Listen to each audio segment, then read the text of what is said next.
All right, so I'm just finishing up, just it'll be like 1 minute or 2 minutes here on the inflation week. If you've gotten a chance to look at the Phillips curve and the aggregate demand, aggregate supply model, you'll see that there was a demand pull inflation. Um, so basically, the question is, how could we have gotten there?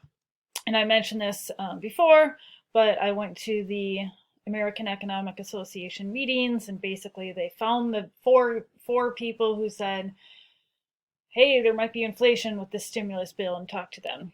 And it was actually very interesting.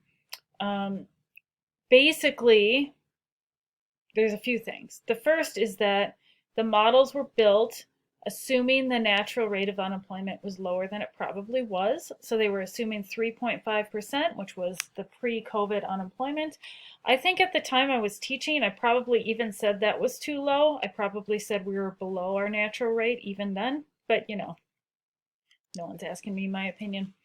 But basically, they were like aiming for that when in fact, maybe the natural rate throughout COVID was like 4.6% because of the labor market changes.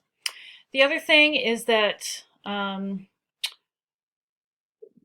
basically there was a guy, and now I'm trying to find his name. I think it's on Perusal for you this week. Uh, he talked about how the Phillips curve is nonlinear. And so there's like a nonlinear part and a linear part.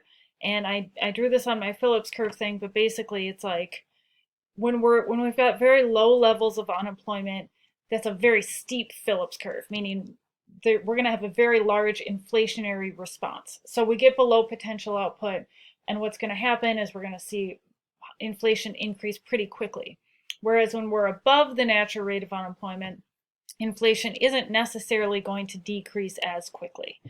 And so that's something I find convincing. I think that makes a whole lot of sense.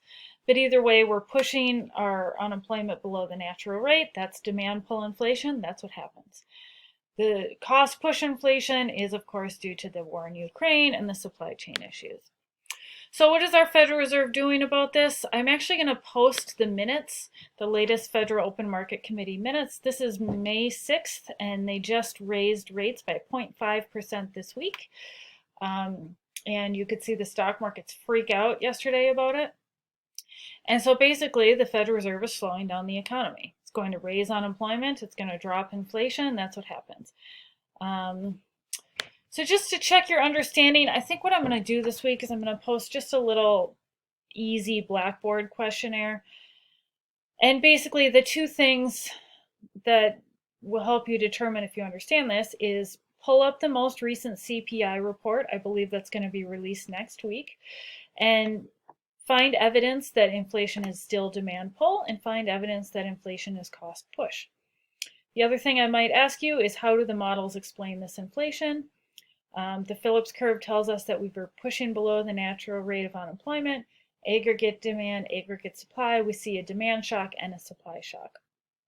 So next week is a beast. Next week is going to be, what did the Federal Reserve do to stimulate the economy, and what is it doing to contract it? I honestly don't know how familiar you guys are with the Federal Reserve's tools.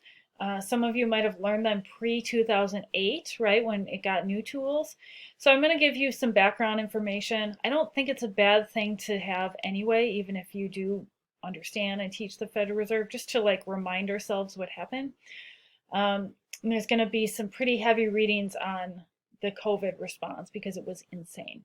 So that's what we've got next week, and I hope you're all well.